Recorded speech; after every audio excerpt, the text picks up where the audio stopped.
Bom, pessoal, hoje a nossa aula ela vai sair um pouquinho das metodologias, né? Mas ainda dentro dela, ela procura explicar algumas coisas que são muito importantes que fazem parte, sobretudo, das metodologias ativas, das novas abordagens que a gente tem hoje. E aí hoje nós vamos falar sobre conteúdos de ensino. E a primeira coisa que eu faço, né, é perguntar o que que você lembra quando você vê, quando você escuta, quando você lê a palavra conteúdos, né?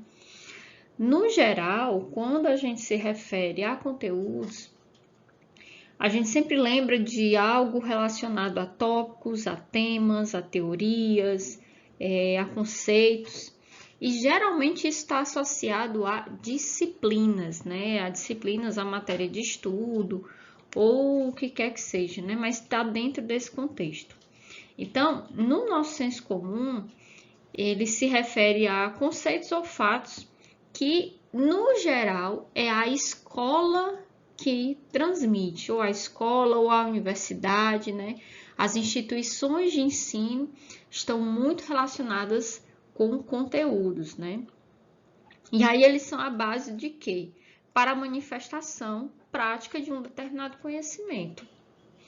E conteúdos, no geral, quando a gente associa apenas a conceitos teóricos, a gente está limitando como é e como se deve explorar esses conteúdos. E aí eu trago aqui essa frase, né, essa definição de Libânio, que é uma definição bem ampla e nos faz entender por que a gente não deve limitar no nosso pensamento esse significado para conteúdos. E aí, quando eu falo conteúdos, eu estou me referindo a conteúdos de ensino, né? Bom, de acordo com o Libânio, ele diz que é o conjunto de conhecimentos, habilidades, hábitos, modos valorativos e atitudinais de atuação social organizados pedagógica e didaticamente, tendo em vista a assimilação ativa e a aplicação pelos alunos na sua prática de vida. O que Libânio está querendo dizer? Que conteúdo é tudo aquilo que está relacionado a uma aquisição de conceitos, seja ele teórico, seja ele prático, seja ele de caráter de atitude, seja ele de caráter de valores, mais que isso tem uma organização pedagógica. Então, quem está ensinando, ele tem claro que organização é essa desses conteúdos, ele tem claro quais são os seus objetivos. Para quê? Para que aquele que vai aprender possa realizar essa assimilação ativa e aplicar esses conteúdos na sua vida prática. Em resumo, o Libânio está dizendo isso, olha, conteúdo é tudo que nos rege, desde que esteja numa sequência organizada e que tenha o objetivo de uma aplicação futura prática. E aí, diante dessas definições, o que nós temos, né? Primeira coisa que a gente tem que pensar é qual a importância dos conteúdos ou do conteúdo para o ensino. Bom, parece bem óbvio a gente falar dessa pergunta, porque a gente obrigatoriamente sabe qual é essa resposta, né?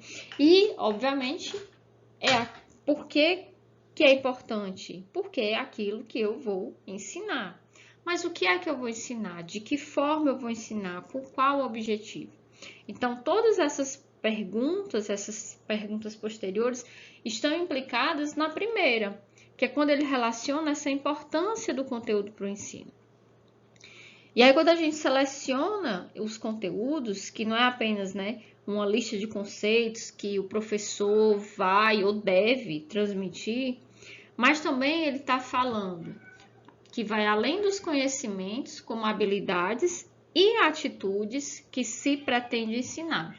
Ou seja, tudo que a gente ensina é conteúdo. E aí eu trouxe essa definição de Malheiros,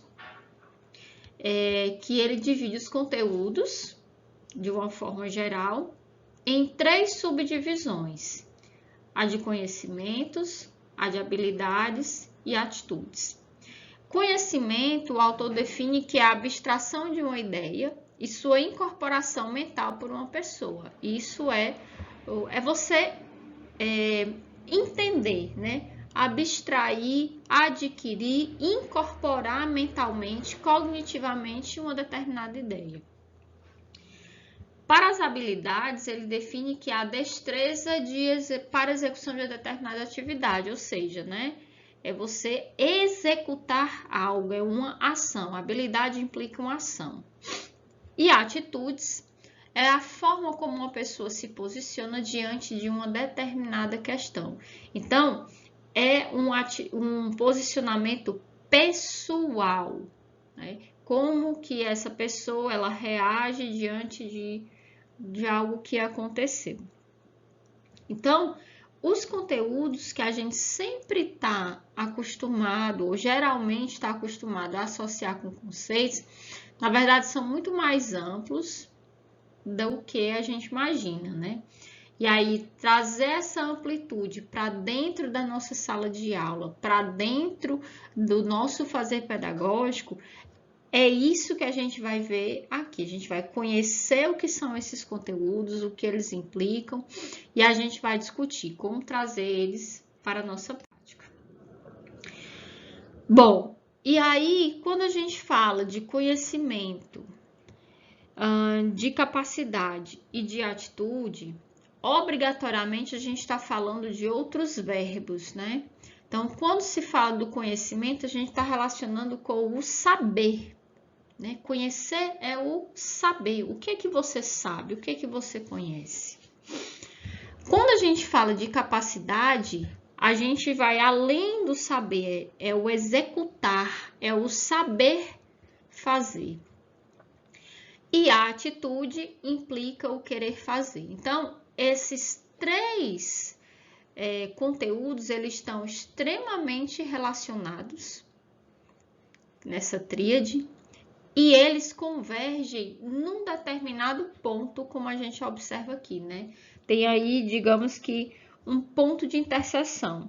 Porque essa relação forte entre conhecimento, capacidade e atitude, ou seja, o saber fazer e o querer fazer, implica nesse ponto de interseção que é a competência. Então, quando a gente fala de habilidades e atitudes, competências, a gente está falando desta interseção aqui. Então, a competência, ela implica o saber fazer e o querer fazer. Esse ponto, ele é fundamental, sobretudo agora, principalmente quando a gente fala da BNCC atualmente, né, que ela é um documento que rege, novo documento que rege a educação, e ela se pauta no desenvolvimento de competências. Quando a gente trabalha com metodologias ativas, a maioria delas tem como princípios o desenvolvimento das competências. E por quê? Porque os seus conteúdos de ensino, eles envolvem exatamente o saber fazer e o querer fazer. Ou seja, culmina na competência. Bom, nós vamos trabalhar os conteúdos de ensino de acordo com a tipologia determinada por Zabala.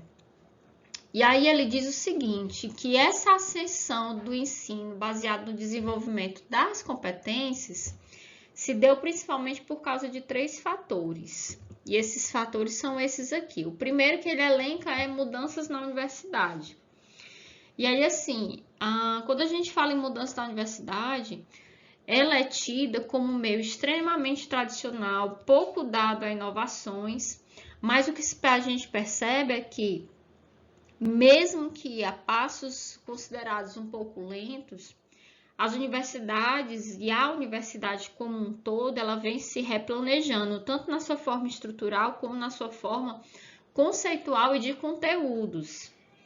E aí a gente observa, por exemplo, que conteúdos de cursos estão sendo configurados em torno de competências.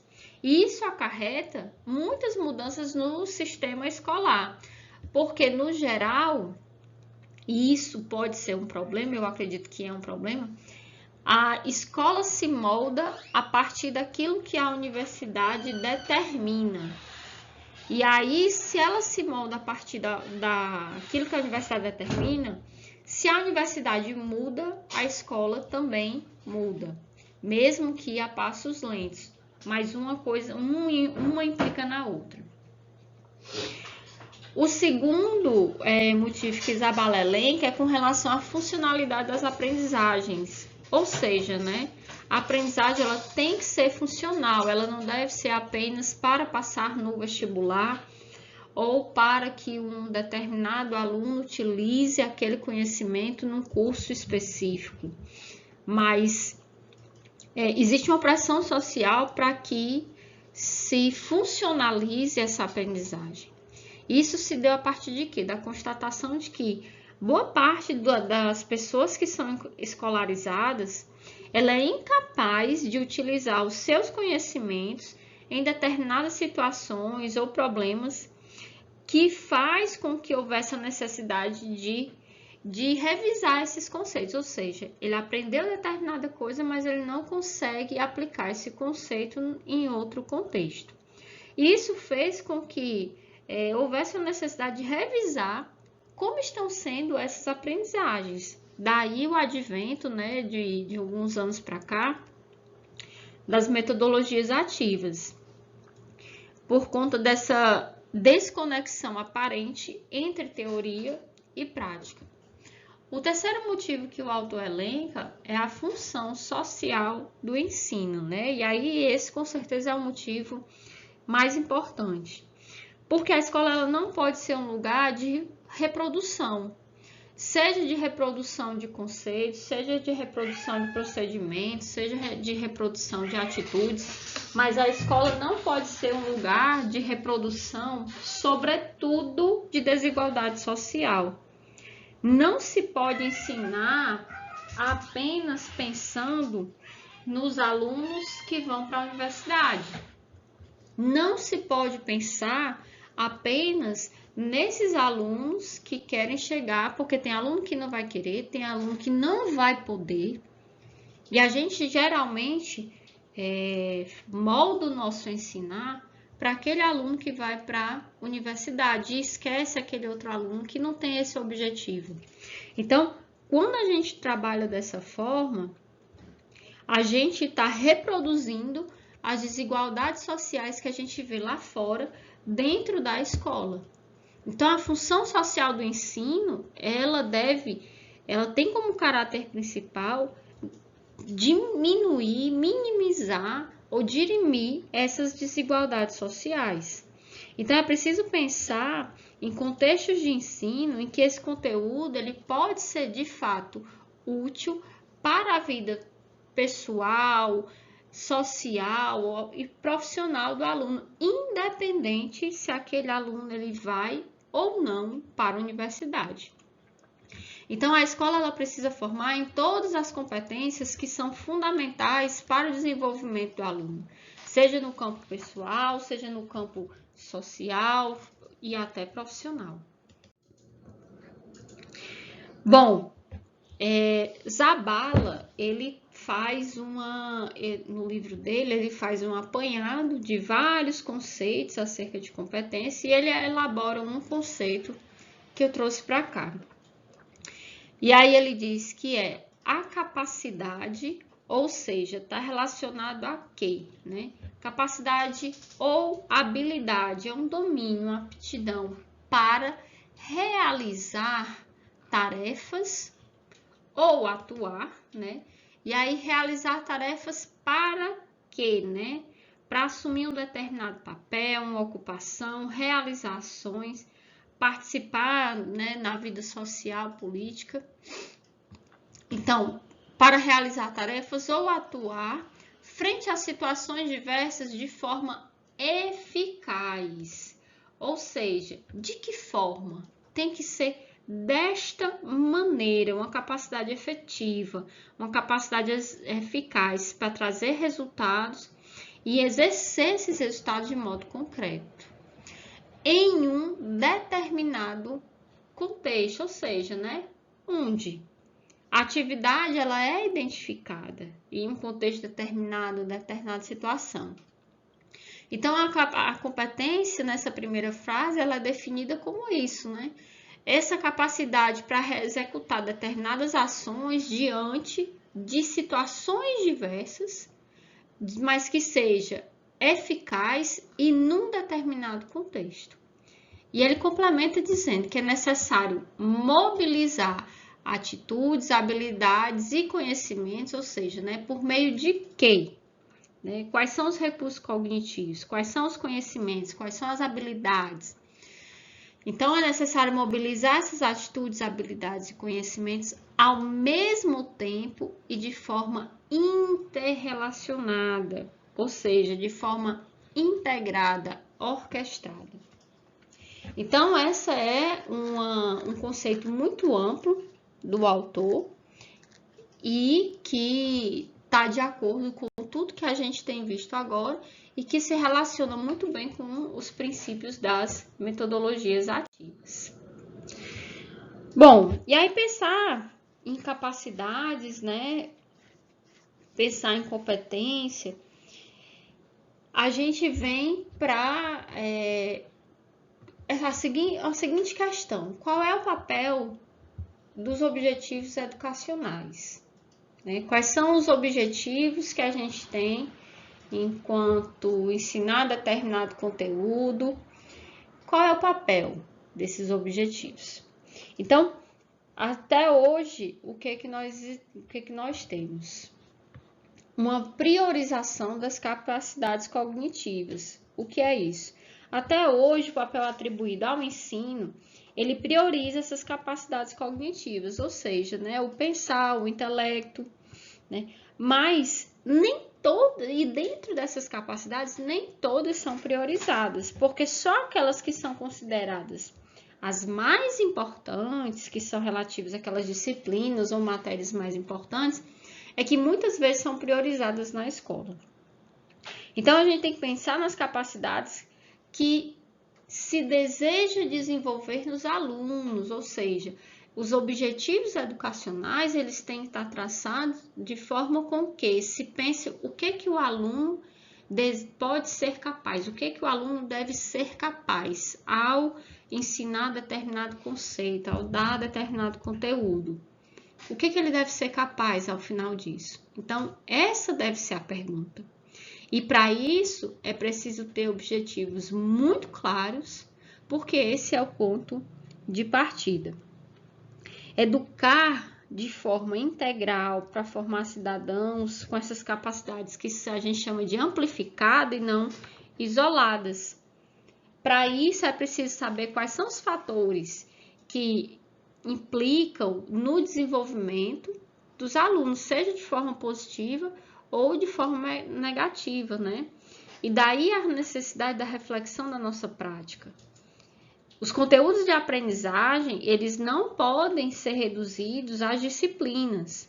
Eles são tudo, a gente já viu pelas definições que foram dadas até agora, eles são tudo aquilo que possibilita o desenvolvimento das capacidades motora, afetiva, de relação pessoal, interpessoal, inserção social. Então, tudo aquilo que possibilite esse tipo de desenvolvimento deve ser levado em conta dentro dos objetivos educacionais e dentro dos conteúdos de aprendizagem. Bom, e aí pensando, né, nesse papel dos objetivos educacionais, o autor ele agrupou os conteúdos com base nessas 3 perguntas aqui. Então, todos os conteúdos de ensino, de acordo com o Zabala, foram agrupados com relação ao que se deve saber, o que se deve saber fazer e como se deve ser. E aí a gente, pelas perguntas, a gente já lembra, né, daquilo que a gente já viu. É o saber fazer e o querer fazer, né, o ser. Então, a gente tem mais uma vez os conhecimentos, ou os conceitos, as atitudes, os procedimentos e as atitudes. Então, Zabala, nessa tipologia, ele elenca os seus conteúdos de ensino em 4 grandes grupos: os conceituais, os factuais, os procedimentais e os atitudinais. Os conteúdos conceituais e os factuais estão relacionados ao aprender a conhecer, ou seja, né, é o saber conceitos, é o saber princípios, é o saber teorias, é o conhecimento, digamos que propriamente puro. Quando ele relaciona com o procedimental, ele vai para a esfera do executar. Então, eu vou pegar esse conhecimento e vou executar, ou seja, ele relaciona com aprender a fazer. E, por fim, os conteúdos atitudinais são relacionados ao aprender a viver e ao aprender a ser.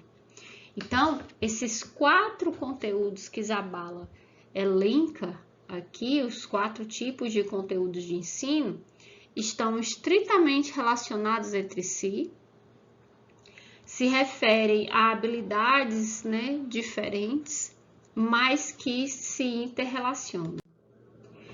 E aí, está relacionado com o quê? Então, os conteúdos conceituais, como o próprio nome diz, eles se relacionam a conceitos ou princípios. Os factuais relacionam-se a fatos. Os procedimentais estão relacionados a técnicas, métodos ou procedimentos. E, por fim, os atitudinais a valores, atitudes e normas. E aí a gente vai ver cada um desses conteúdos de ensino.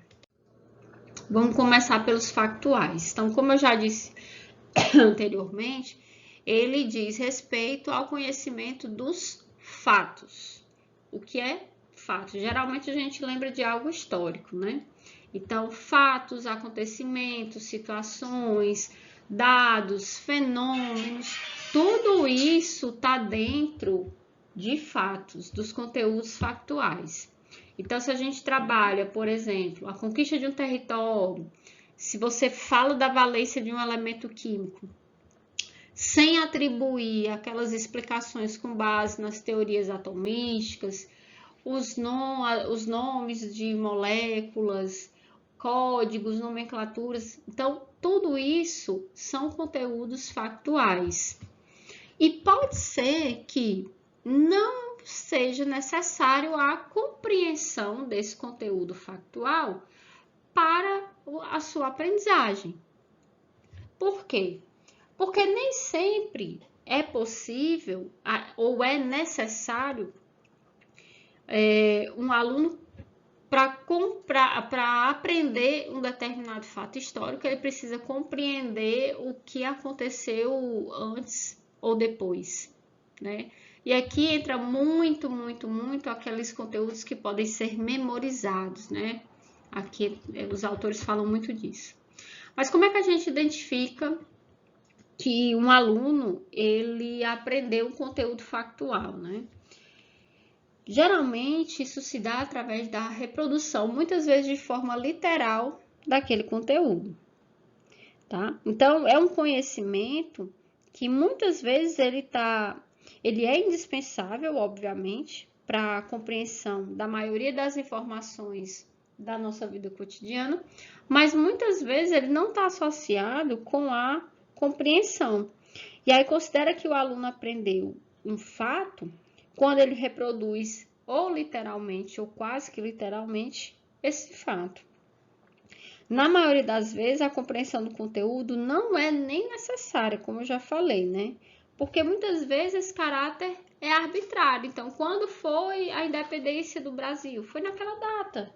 E é isso, né? Então, esses conteúdos, eles possuem uma resposta que é inequívoca. Então, o 7 de setembro é o 7 de setembro, o 15 de novembro, que é outra data comemorativa, é o 15 de novembro, o que foi que aconteceu ali, não é necessário entender todo o contexto para você saber que aqui o 15 de novembro é a proclamação da República, por exemplo. tá? Então, são conteúdos que têm uma resposta inequívoca. E quando relacionado a acontecimentos, pode se dar por uma reprodução mais próxima, né? Muitas vezes não é tão literal, mas o que você tem de reprodução mais aproximado já identifica que o aluno aprendeu aquele conteúdo factual. O próximo conteúdo de ensino que nós temos são os conteúdos conceituais. E aí eles estão divididos em conceitos e princípios. E quando a gente fala desses dois termos, a gente sabe que são dois termos abstratos. Não significam a mesma coisa e, portanto, a gente precisa diferenciar, né? E aí eu trouxe aqui, os conceitos eles se referem ao conjunto de fatos, objetos ou símbolos que têm características em comum. Já os princípios se referem a mudanças que se produzem num fato, objeto ou situação em relação a outros fatos, objetos ou situações, e que normalmente descrevem relações de causa e efeito ou de correlação. Então, um conceito ele pode ser uma lei, uma teoria, uma função, uma classificação. Então, dentro de tudo isso, a gente tem conteúdos conceituais, né? E embora eles sejam tratados, sejam diferentes, né? Mas eles podem ser tratados de forma conjunta. Por quê? Porque para aprender um conceito é necessário uma compreensão. Por isso que eles são classificados como conteúdos conceituais. Porque não é possível você dizer que aprendeu um determinado conceito sem entender o seu significado. Então, uma lei, uma teoria, uma função matemática, então você tem que entender o significado dela para poder aplicá-la. Por exemplo, a lei dos gases ideais. Você vai aplicar em qualquer situação, em qualquer contexto? Não, você tem que compreender que aquilo ali se aplica especificamente à situação ideal dos gases, não à situação real, por exemplo. Então, você precisa dessa compreensão, né? Então, a aprendizagem dos conteúdos conceituais, ela implica uma compreensão, tá? E essa compreensão, ela vai além dessa reprodução mais ou menos literal, né? Tem uma reprodução ali, mas mesmo que tenha essa reprodução, é necessário que haja essa compreensão. E aí, uma das características, né, desses conteúdos é que a aprendizagem quase nunca pode ser considerada acabada. Isso por quê? Porque sempre existe a possibilidade de ampliar, de aprofundar aquele conhecimento. E com isso, tornar esse conhecimento mais significativo. Esse significado, né, ele implica esse processo que é de elaboração e construção pessoal do conceito. É o significado que o aluno, que a pessoa que está aprendendo, dá pessoalmente aquele conceito que está sendo visto ali. E aí, é por isso que atividades que imprimam funcionalidade, né, ou seja, que deixe claro qual é a função, qual a aplicabilidade desses conceitos e que se relacionem também com os conhecimentos prévios, dão muito mais sentido aos conceitos que estão sendo ali abordados. Então, trabalhar com conteúdos conceituais sempre implica numa construção pessoal do conceito, porque cada um tem o seu entendimento, né? Imprime ali naquele conceito as suas experiências e o seu pensar e conecta com os seus conhecimentos prévios. Então, por isso que é importante essas atividades que façam essa conexão. Bom, o próximo conteúdo que a gente tem são os conteúdos procedimentais e como o próprio nome está dizendo, né, eles implicam ações. E essas ações incluem regras, técnicas, métodos, destrezas, habilidades, estratégias, procedimentos. É um conjunto de ações ordenadas e com fim, quer dizer, dirigidas para a realização de determinado objetivo. Ou seja, é saber fazer com uma determinada intenção. Você tem que saber por que você tem que saber fazer aquilo, né? E aí, os conteúdos procedimentais são as ações. E essas ações, a gente sabe que podem ser as mais diversas possíveis. As ações existem uma infinidade, então a gente não pode classificar ações por ações, né? Então, a profundidade de uma ação, como ler, desenhar, interpretar, ela vai ser diferente, por exemplo, de procedimentos que são executados no laboratório, como pesagem, fazer cálculos. E aí, ações diferentes, elas implicam aprendizagens que têm características específicas. Porque é o seguinte, como as ações elas podem ser muito diversas, é muito difícil estabelecer objetivos gerais de ensino, ou seja, um objetivo geral para conteúdos procedimentais. Não, como elas são muito diferentes e são diferentes o suficiente para que a aprendizagem de cada uma dessas ações ela tenha características específicas. Então, se eu vou avaliar se um aluno sabe adotar uma sequência de ações para fazer uma reação no laboratório, é diferente da avaliação de um aluno que eu vou pedir para ele ler e interpretar um texto na sala de aula. E os dois são conteúdos procedimentais, mas são conteúdos procedimentais que implicam ações diferentes com suas características e, portanto, devem ter avaliações diferentes. Então, essas ações, elas têm que ser pensadas e suas avaliações e seus ensinos, sua forma de ensino, ela deve ser pensada baseada nessas características específicas dessas ações. E aí, ainda o autor, ele situa, né, em 3 eixos que identificam as características diferenciais, né? É como se ele pegasse todas as ações e dividisse em 3 grandes grupos, que são esses aqui. O primeiro grupo está relacionado a ações que contenham componentes motores ou cognitivos, ou seja, são as ações que se realizam, que impliquem componentes mais ou menos motores ou cognitivos, se encaixam nessa categoria. Por exemplo, o que é um componente motor? É saltar, é correr, é recortar, né? São aquelas das funções motoras. Com relação às funções cognitivas, então a gente pode dar exemplo, ler, traduzir um determinado documento, né? Então, as ações que implicam componentes motores ou cognitivos estão elencadas nesse primeiro eixo.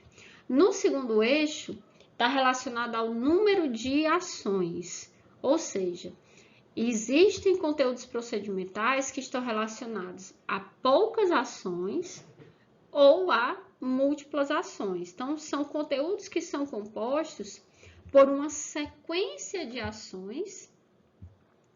E aí, essa sequência de ações, se é pouca, se é muita, mas que exista essa sequência. Por exemplo, para um aluno realizar uma determinada reação no laboratório, uma reação de redução, por exemplo.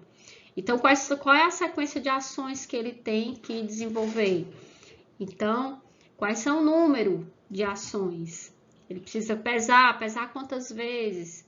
Ele precisa preparar o material, ele precisa medir os volumes. Então, qual é o número de ações? São muitas ações? São poucas ações? Então, essas estão nesse segundo eixo. O terceiro eixo está relacionado à ordem das sequências das ações. Nem sempre as ações elas têm a mesma ordem, e podendo ter outra organização, ou devem ter a mesma ordem, né? Então, a sequência de ações, ela está relacionada a conteúdos cuja essa ordem das ações ou vai ser sempre a mesma, ou vai poder variar nessa sequência, né? Ou seja, podem ser reorganizadas, tá?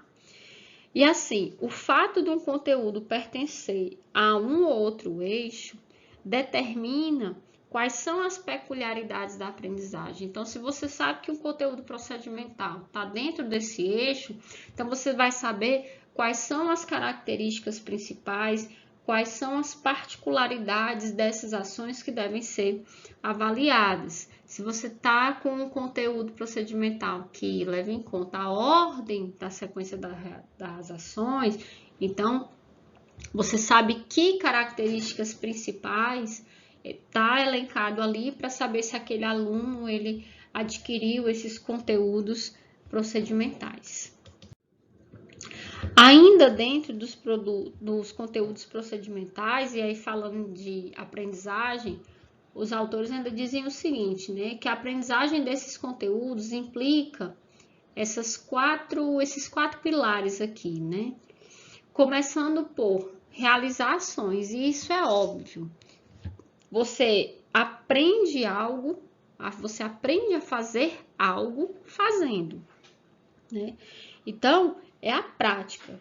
Então, não dá para a gente trazer conceitos, por exemplo, para fazer a reação X. Você tem que pesar assim, você tem que fazer assado, você tem que medir o volume tanto.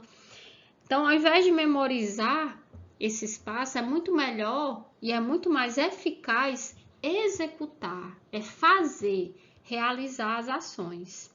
E isso já implica no segundo eixo que ele coloca assim, que é a exercitação múltipla dessas ações, ou seja, é fundamental as repetições para que se tenha um domínio competente da técnica. E aí repetir quantas vezes forem necessárias até que seja o suficiente para que se tenha domínio da técnica. Então, por exemplo, alunos no início, tanto no curso da licenciatura como no do integrado, tem muita dificuldade em pesar nas balanças analíticas. Então, não tem outro jeito. É pesar e pesar e pesar até aprender a trabalhar com as casas decimais. Agora também, essas repetições não é o repetir por repetir. E aí a gente já entra no terceiro eixo aqui, que é a reflexão. É refletir sobre essa ação, refletir sobre essa atividade, refletir sobre esse procedimento. E essa reflexão permite que você tenha consciência da prática, você tenha consciência de como melhorar a prática. E não é apenas repetir por repetir, mas repetir refletindo, sempre pensando na maneira de melhorar aquela ação que você está fazendo, tá? E por fim, é a transposição, que é o que toda metodologia ativa fala, né? Que é transpor, aplicar em outros contextos, aplicar em contextos diferenciados aquilo que você está fazendo. Então, pensar que aquilo vai ser mais útil na medida em que se possa utilizar em outras situações que nem sempre a gente pode imaginar, pode prever. Então, essa aprendizagem dos conteúdos procedimentais em cima desses 4 eixos aqui implica você contemplar essa análise. Como é que eu vou analisar se o meu aluno ele aprendeu de fato aquele conteúdo procedimental que eu elenquei? Então, observar esses 4 eixos aqui, ter em mente para poder analisar. E por fim, né, os conteúdos atitudinais. E como o próprio nome está dizendo, né, agregam valores, atitudes e normas. Cada um desses grupos, né, como valores, atitudes e normas, eles têm características que precisam ser diferenciadas. E por isso que eu trouxe essas definições de forma separada. Então, valores são princípios ou ideias éticas que permitem às pessoas emitir um juízo sobre as condutas e seu sentido. Então, o que eu posso dizer que são valores? A solidariedade, o respeito aos demais, a responsabilidade, liberdade. Então, tudo isso são valores, porque são princípios e que implicam um juízo sobre determinadas condutas. Então, considera-se que um aluno, por exemplo, ele adquiriu um valor quando esse valor ele foi interiorizado e a partir dele foram elaborados critérios para que se tome posição frente àquilo que pode ser considerado positivo ou negativo. Ou seja, a gente está falando de critérios morais que regem não só a atuação, como a própria avaliação da pessoa que tem aquele valor, e aí essa avaliação é dela mesma e dos outros também. Então, essa aquisição de valores é algo que vai sendo interiorizado. Então, não dá para dizer que um aluno aprendeu um valor do dia para a noite, mas a partir da vivência que ele vai tendo daquele valor, ele vai interiorizando aquilo e atribuindo um juízo de valor sobre condutas. Bom, com relação às atitudes, né, que são tendências ou predisposições relativamente estáveis das pessoas para atuar de certa maneira. São a forma como cada pessoa realiza sua conduta de acordo com valores determinados. E o que são atitudes? É cooperar com o outro, ajudar os colegas, respeitar o meio ambiente, participar das tarefas. Então, tudo isso é exemplo de atitudes. E aí a gente pode dizer que uma atitude foi aprendida, né, quando a pessoa pensa, sente e atua de uma forma que é mais ou menos constante, de acordo com o objeto a que essa atitude se dirige. Ou seja, em determinadas situações que podem ir se repetindo, essa pessoa que aprendeu essa atitude, ela vai tomando as mesmas ações, ela pensa, sente e age de uma forma mais ou menos constante, né? Então, em atividades grupais, né, em trabalhos de grupo, sempre está cooperando. Então, se essa pessoa é sempre colaborativa, então essa é uma atitude que é dela, né? E isso pode ser aprendido. E aí essas atitudes, elas podem variar desde atitudes que são intuitivas, né? Então a pessoa age daquela forma por uma intuição, ou ainda que pode ser reflexiva, ou seja, a partir da vivência com os colegas ou com as demais pessoas, então vai implicando momentos de reflexão que faz com que a pessoa mude as suas atitudes em determinadas situações, em relação a determinados contextos. Por fim, a gente tem as normas, né, que são padrões ou regras de comportamento que devemos seguir em determinadas situações que obrigam a todos os membros de um grupo social. Constituem a forma compactuada de realizar certos valores compartilhados por uma coletividade e indicam o que se pode fazer e o que não se pode fazer nesse grupo. As normas nos ajudam a viver bem, né? E aí, como a gente já viu aqui, normas, elas se relacionam ao coletivo, é viver no coletivo a partir de determinados padrões, de determinadas regras. E aí, essa aprendizagem da norma, ela pode se dar de diferentes maneiras. Então, basicamente, a gente tem 3 formas de aprender as normas, né? Então, pode ser por uma aceitação da norma sem contestação ou para evitar uma multa, por exemplo.